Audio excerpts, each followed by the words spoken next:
Right. ఇక రెండు తెలుగు రాష్ట్రాల్లో గోవధలు అధికమవుతున్న వేళ గోవధను అరికట్టేందుకు యుగ తులసి ఫౌండేషన్, శ్రీదేవి కళ్యాణ ట్రస్ట్, విశ్వ భారత్ సేవా ట్రస్టులు కంకణం కట్టుకున్నాయి. ఈ క్రమంలో ఈ నెల 7న జరగనున్న బక్రీద్ను బ్లాక్ డేగా ప్రకటించాయి. ఈ నేపథ్యంలో హైదరాబాద్లోని ఇందిరా పార్క్లో ఉన్న ధర్నా చౌక్ వద్ద మహాధర్నాను నిర్వహించి తక్షణమే గోహింసను ఆపాలని డిమాండ్ చేశాయి.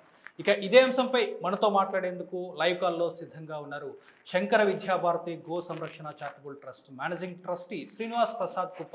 సో ఆయనతో మాట్లాడదాం. శ్రీనివాస్ ప్రసాద్ గారు నమస్కారం అండి. నమస్తే అండి. నమస్తే సార్, ఇప్పుడు గోహింసలు జరగకుండా అనేక పోరాటాలు చేస్తున్న ప్రతినిత్యం గోవుల అక్రమ రవాణా, గోవధలు జరుగుతూనే ఉన్నాయి. దీనికి కారణం ఏమై ఉంటుంది? ఎక్కడ లోపం ఉందని మీరు భావిస్తున్నారు? భారతదేశం వ్యవసాయాత్మకమైన దేశం అండి. ఈ వ్యవసాయాత్మకమైన దేశంలో పాడి పంట రెండు కళ్ళు. రైతులు పాడిని పక్కకు పెట్టి వ్యవసాయాన్ని రసాయనిక విప్లవం వైపుకు తీసుకువెళ్లారు. ఈ రసాయనిక విప్లవంతో ఎప్పుడైతే అధిక జనాభా, అధిక దిగుబడులు కావాలని చెప్పి ఎప్పుడైతే రైతు గతి తప్పాడో మతి తప్పింది. దాని మూలాన ఏమైందంటే భూసారం దెబ్బతిన్నది, రైతుకి అధిక భారం అయిపోయింది. పాడి పంట రెండు కళ్ళుగా ఉండవలసిన పాడిని నిర్లక్ష్యం చేయటం మూలాన ఇది వరకు ఏంటంటే ఒక ఆవు ఉంటే 30 ఎకరాల సేద్యం చేయవచ్చు. ఎందుకంటే ఆవు యొక్క మలమూత్రాదులతో భూసారాన్ని పెంచి భూసారంతో వ్యవసాయం చేసిన వాళ్ళు అప్పుడు కన్ను కదలకుండా 100 ఏళ్ళు ఆరోగ్యంగా పోషక పదార్థాలతో ఆహారం తీసుకుని ఆరోగ్యంగా ఉన్నారు. ఇవాళ కాలంలో కాలమాన పరిస్థితుల్లో అంతా రసాయనిక విప్లవం, గ్రీన్ రివల్యూషన్ అని ఏదైతే చేశారో, స్వామినాథన్ కమిషన్ ఏదైతే మనకి ఇంప్లిమెంటేషన్ చేశారో అప్పటి నుంచి మన దారిద్ర్యం ఏమిటంటే భారతదేశంలో వ్యవసాయం రసాయనికంగా ఎప్పుడైతే జరిగిందో ఆ సేద్యం చేయటం మూలన వైద్యం ఎక్కువైపోయింది మనకి భారతదేశానికి. ప్రతి చోట మల్టీ సూపర్ స్పెషాలిటీ హాస్పిటల్స్ వచ్చినాయి. గోవుని నిర్లక్ష్యం చేసింది ఈ రసాయనిక విప్లవం తప్ప రైతు కాదు. రైతు ఉండే మార్గాన్ని తప్పించాం. ప్రభుత్వ పథకాల మూలాన రైతుని మార్గం తప్పించి రైతు బంధు పథకాలు, ఆ పథకాలు, ఈ పథకాలు, సబ్సిడీలు, వాటి మీద ఎరువులు ఇస్తాము, క్రిమి సంహారక మందులు ఇవన్నీ వేసి చివరికి భూమిని నిస్సారం చేసి గోమాతను రైతుకు దూరం చేసి, అందుకోసం అని చెప్పి ఎప్పుడైతే రైతు తన యొక్క కష్టాన్ని నమ్ముకుని చేసుకునే 80% మన వ్యవసాయాత్మకమైన దేశం. వ్యవసాయం చేస్తున్నప్పుడు కష్టాలు వచ్చినప్పుడు వాడి కళ్ళ ఎదురుకుండా కనపడేది ఈ పనికిరాని ఆవు. అందులో ఇంకొకటి ఏంటంటే ఆవు పాలు వేడి అని చెప్పి ఇదో ప్రచారం ఉందండి. ఈ ప్రచారం ఉండటం మూలాన గోవుల్ని నిర్లక్ష్యం చేయటం మొదలు పెట్టాం మనం. అట్లాంటిది వాళ్ళంతా కూడా ఏం చేశారంటే అక్కడి నుంచి మనకి పింక్ రివల్యూషన్ ఒకటి వచ్చింది. ఈ పింక్ రివల్యూషన్ లో వచ్చేటప్పటికల్లా ఈ గోవుల యొక్క మాంసాన్ని ఎగుమతి చేస్తే మనకు డబ్బులు వస్తాయనే భావంతో ప్రభుత్వాలు ఆ రంగంలోకి దిగాయి. అందుమూలాన గోవధ నిరంతరాయంగా జరగడం మొదలుపెట్టింది. ఇది ఇవాళ మొదలుపెట్టింది కాదు.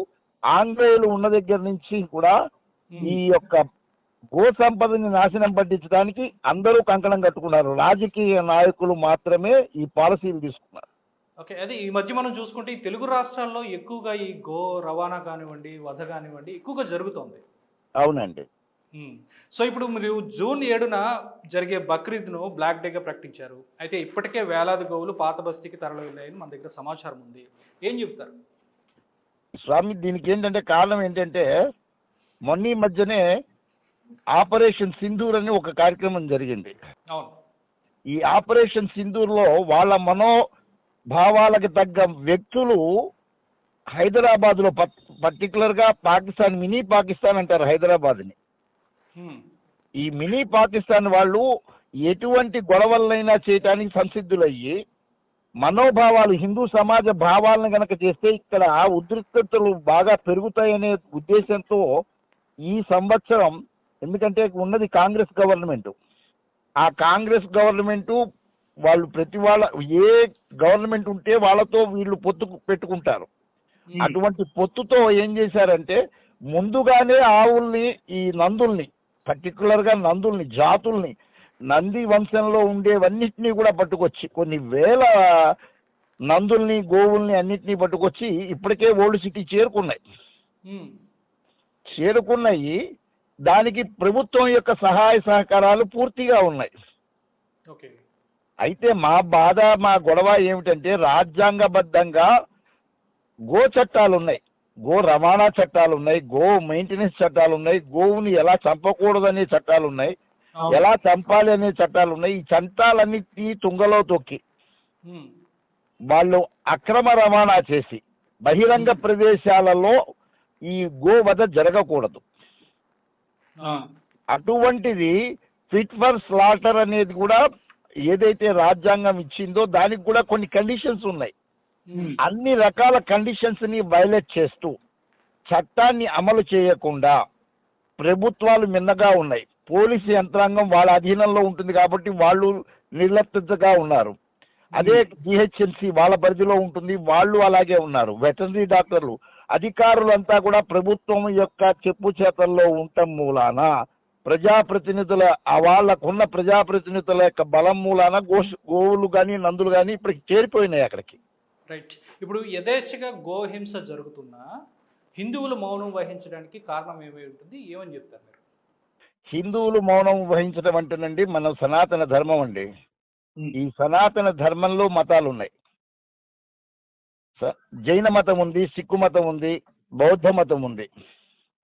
ఈ మతాలన్నీ కూడా సర్వ మత సామరస్యం కలిగిన ఏకైక జీవి గోమాత. ఏ మతము దాన్ని చంపమని చెప్పదు. హింస అదేంటి అహింసో పరమో ధర్మ అనుకునే భారతదేశంలో హింస జరగటానికి ఎటువంటి అవకాశం లేదు. కానీ మనకి ఉన్న పీఠాధిపతులు, మఠాధిపతులు తెల్లవారితే రామాయణ భాగవత ప్రవచనాలు చేసే ప్రవచనకారులు, ఆవు చుట్టూ తిరిగితే మంచి జరుగుతుంది, అది చేయండి ఇది చేయండి అని చెప్పే ఈ జాతక చక్ర వ్యక్తులు ఎవ్వరూ కూడా దీని మీద స్పందించకపోవటం. ఇక్కడ ఏంటంటే వీళ్ళ పీఠాధిపతులకి నిజంగా వాళ్ళు గనక రోడ్డు మీదకి వచ్చి గోవధ జరగకూడదు, మేము దీనికి నిరసన ప్రకటిస్తున్నాం, లేదు మేము నిరాహార దీక్ష చేస్తున్నాం, లేదు మేము బలిదానం చేస్తున్నాం అంటే ప్రభుత్వాలు తలల్లో ఉంచుతాయి. అటువంటిది వీళ్ళల్లో ఎటువంటి చైతన్యము లేదు. వీళ్ళందరికీ కూడా మన రిప్రజెంటేషన్స్ ఇవ్వటం కూడా జరిగింది. అవును. సో ఇప్పుడు ఈ సనాతన ధర్మంలో గోవును దేవతగా పూజిస్తాము. సో హిందువులకు సందర్భంగా ఏ మెసేజ్ ఇస్తాం అనుకుంటున్నారు? అంటే ఈ సందర్భంగా ఇప్పుడు మనం చూస్తున్నాము ఇటువంటి వ్యవహారాల నుంచి హిందువులకు ఇచ్చే మీరు మెసేజ్ ఏంటి? హిందువులంతా ఐక్యతా రాగంకి రావాలండి. హిందువులందరూ కూడా ఒక తాటి మీదకి రావాలి. గోమాత మనకేంటంటే తల్లి తర్వాత తల్లి లాంటిది. ఈ తల్లిని ఎందుకంటే మనం శివాలయంలోకి వెళ్తాం స్వామి, శివాలయంలో మనకి ఎదురుకుండా నంది ఉంటుంది. ఆ నంది యొక్క కొమ్ములలోంచి మనం శివ దర్శనం చేసుకుంటాం, అభిషేకాలు చేస్తాం. అభిషేకానికి ఆవు పాలు, ఆవు నెయ్యి, ఆవు పెరుగు అన్నీ అవసరం. నంది లేకపోతే గోసంతతి రాదు. అటువంటి నందుల్ని చంపుతుంటే ఈ శైవులు కానీ శైవ క్షేత్రాలు కానీ ప్రతిఘటించాల్సిన అవసరం అయితే ఉన్నది. అయ్యప్ప భక్తులు ఉన్నారు, వీళ్ళందరూ కూడా ఇరుముడి కట్టుకుని శబరిమల వెళ్తారు. వాళ్ళు ఆ కొబ్బరి వాటిల్లో ఆవు నెయ్యి పెట్టుకుంటారు. అటువంటి మనోభావాలు ఉన్న భక్తులందరూ తిరగబడవలసిన సమయం ఇది. కృష్ణ భక్తులు ఇస్కాన్ లాంటి వాళ్ళందరూ ఉన్నారు. హరే రామ హరే కృష్ణ అని చెప్పి 24 గంటలు సంతుల్లో పెట్టుకుని జపాలు చేసుకునే వాళ్ళు చాలా మంది ఉన్నారు. వీళ్ళు జపాలు మానేసి ఈ విధంగా పోరాటానికి రావాల్సిన అవసరం అయితే చాలా ఉంది. ఇలాంటి సమాజానికి ఎవరైతే ప్రబోధకులుగా, పీఠాధిపతులుగా, మఠాధిపతులుగా, భక్తులుగా ఈరోజు మనకి తెల్లవారితే టీవీల్లో కనపడే మనుషులందరూ కూడా గోవు మీద జరిగే ఈ దారుణ మారణ కిరాతక కాండకి ఈ ఘోర కలిని ఆపేందుకు వాళ్ళు గొంతు కలపాలి. ముందు ప్రభుత్వం మీద ఒత్తిడి తేవాలి. మనమేమో యుద్ధాలు చేయమని చెప్తాం లేదు, ఉన్న చట్టాలను అమలు చేయమని చెప్తున్నాం. ఉన్న చట్టాలనే పటిష్టంగా అమలు చేయాలంటారు. పటిష్టంగా ఏవైతే రాజ్యాంగబద్ధంగా ఉన్నాయో అవి అమలు జరిగితే గోవధ జరగదు. కానీ నిర్లిప్తంగా ఉండటం మూలాన ఈ పాపం అంతా కూడా హిందూ సమాజానిదే కానీ కోసేవాడిది కాదు. సో ఇప్పుడు ఈ బక్రీద్ని బ్లాక్ డేగా ప్రకటించారు. తెలంగాణ ప్రభుత్వానికి కానీ ఇటు ఏపీ ప్రభుత్వానికి కానీ మీరు చెప్పే డిమాండ్ ఏంటి? గోరక్షణ చట్టాలని సంపూర్ణంగా అమలు చేసిన రోజున రైతుకి ఇవాళ సెంట్రల్ గవర్నమెంట్ కూడా సేంద్రియ వ్యవసాయం వైపు దృష్టి సారిస్తోందండి. ఒక్క మాట అయితే మీకు ఎందుకు ప్రభుత్వానికి అన్నారు కాబట్టి చెప్తున్నాను. ఒక ఆవు రోజుకి 20 కిలోల పేడ వేస్తుందండి. దాని మూలాన 16 కిలోల బయోగ్యాస్ వస్తుందండి. ఆ 16 కిలోల బయోగ్యాస్ ని రిఫైన్ చేస్తే బయోసిఎన్జి 3 కిలోలు వస్తుందండి. అది బతికున్నంత కాలము మనము కరెంటుకి కానీ గ్యాస్కి కానీ వాహనాల్లో ఇంధనానికి కానీ చూసుకోకుండా మనం మన మన వనరులతో మనం సంపాదించుకోవచ్చు ఒక ఆవు బతికుంటే. తద్వారా దాని నుంచి వచ్చే బై ప్రోడక్ట్ మనకి ఎరువులుగా భూసారాన్ని పెంచుతుంది, సేంద్రియ వ్యవసాయానికి పనికొస్తుంది. సో గోవు వలన మానవ మనుగడ చాలా బ్రహ్మాండంగా ఉంటుందంటారు. ఆర్థికాభివృద్ధి, ఆరోగ్యాభివృద్ధి, వ్యవసాయ అభివృద్ధి, ఆధ్యాత్మికాభివృద్ధి అన్నిటికీ ఆవు మూల కారణం. ఎందుకంటే ఆవు యొక్క పేడ మూత్రంతో మనం ఒక వ్యవసాయం కాకుండా మనం ఇటుకలు తయారు చేసి ఇల్లు ఇంటి రంగంలో అంటే ఈ ఎండలకి వేడి తట్టుకునేందుకు ఏసీలు లేకుండా కావాల్సిన ఇళ్లను నిర్మాణం చేసుకోవచ్చు. సిమెంట్ తయారు చేసుకోవచ్చు, పుట్టి తయారు చేసుకోవచ్చు, రంగులు తయారు చేసుకోవచ్చు, పేపర్ తయారు చేసుకోవచ్చు, బట్టలు తయారు చేసుకోవచ్చు.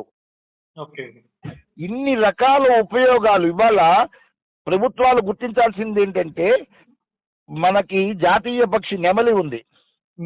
నెమలిని ఎవరైనా కోస్తే బతికినిస్తున్నారా? అలాగే జింకని ఎంబడబడితే ఊరుకుంటున్నారా? మన జాతీయ జంతువుగా పులి ఉంది, వాటిని చంపితే ఊరుకుంటున్నారా? కుక్కని ఏదైనా చేస్తే బ్లూ క్రాస్ సంస్థలు ఊరుకుంటున్నాయా? మరి ఆవుని చేస్తే కుక్క కన్నా హీనమైన స్థితిలో ఆవుని పెట్టి ప్రభుత్వాలు చూస్తూ ఉంటే ఆ ప్రభుత్వాలు కన్ను తెరిచే విధంగా హైందవ సమాజం ఐక్యతతో పోరాడి మనోభావాలు, ఎందుకంటే పూజనీయంగా ఉండి విశ్వమాతగా ఉన్న గోమాతకి ఈ అపరాధం జరుగుతుంటే ప్రతి హిందువుడి యొక్క రక్తం మరగాలి. ఇవాళ ధర్మం కోసం పోరాడాలి. గోరక్షే జగద్రక్షని అందరూ వెంబడబడితే కానీ ఈ పని జరగదండి.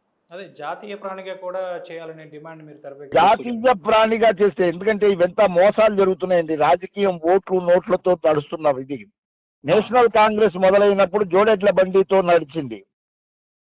కరపత్ర స్వామి ఇందిరాగాంధీకి ఆశీస్సులు ఇచ్చిన తర్వాత గోవుని జాతీయ జంతువుగా చేస్తాను, గోవధ జరగనీయను అని చెప్పినప్పుడు 1966లో 325 మంది సాధు సంతువుల్ని బొట్టన పెట్టుకుని మళ్ళీ జనాలకి తెలియనీయకుండా ఆవు దూడ గుర్తుని పెట్టుకుని మేము ఆవుల్ని కాపాడుతామని చెప్పి మాయ చేశారు 1966లో.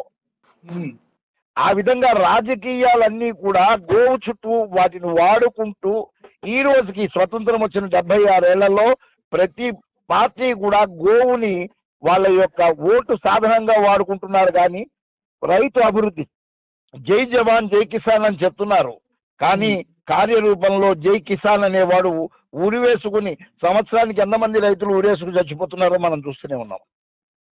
కాబట్టి రైతుకు వెన్నుముకైన గోమాతను రైతుకు దూరం చేసి భూమాతకు కావాల్సిన పోషక పదార్థాలు దూరం చేయటం మూలన అనారోగ్య భారతం ఏర్పడుతుంది, కానీ ఆరోగ్య భారతాన్ని ఏర్పడాల.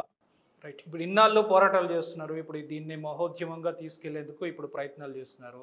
సో అప్పటికి గోహత్యలు ఆగుకుంటే మీ భవిష్యత్ కార్యాచరణ ఏ విధంగా ఉండబోతుందంటారు? మేము ఈ పీఠాధిపతులని మఠాధిపతులని నిద్రలో ఉన్న వాళ్ళందరినీ మేల్కొలుపుతాం, రోడ్ల మీదకు తీసుకొస్తాం, వాళ్ళందరి చేత ధర్నాలు చేయిస్తాం, ప్రభుత్వాల మీద ఒత్తిడి తీసుకొస్తాం, రాజ్యాంగబద్ధ చట్టాలను అమలు చేసేదాకా మా పోరాటం అయితే ఆగదండి. Okay. So right sir, thank you Srinivas Prasad garu, మా లైవ్లో చాలా చక్కని ఇన్ఫర్మేషన్ అందించారు. Thank you so much sir. ఇది ఇవాళ పరిస్థితి. సో తెలంగాణలో బక్రీద్ అనేది బ్లాక్ డేగా మారబోతోంది అనే సంకేతాలు అయితే ఇక్కడి నుంచి వస్తున్నట్టు మనకి కనిపిస్తున్నాయి. సో ఈ నేపథ్యంలో మానవ మనుగడ కావాలి అంటే డెఫినెట్గా గోవు అనేది సంరక్షించాల్సిన అవసరం ఎంతైనా ఉందని చెప్పి వారు బలంగా చెప్తున్న పరిస్థితి. సో అదే వాళ్ళ డిమాండ్ కూడా ఏంటంటే జాతీయ జంతువుగా గోవును ప్రకటించాలనే డిమాండ్ను ప్రధానంగా వ్యక్తపరుస్తున్నారు. సో మనం కూడా గో సంరక్షణకు అడుగులు పడాలని, ఆ విధంగా గోవు సంరక్షణ అనేది పొందాలని మనం కూడా ఆశిద్దాం.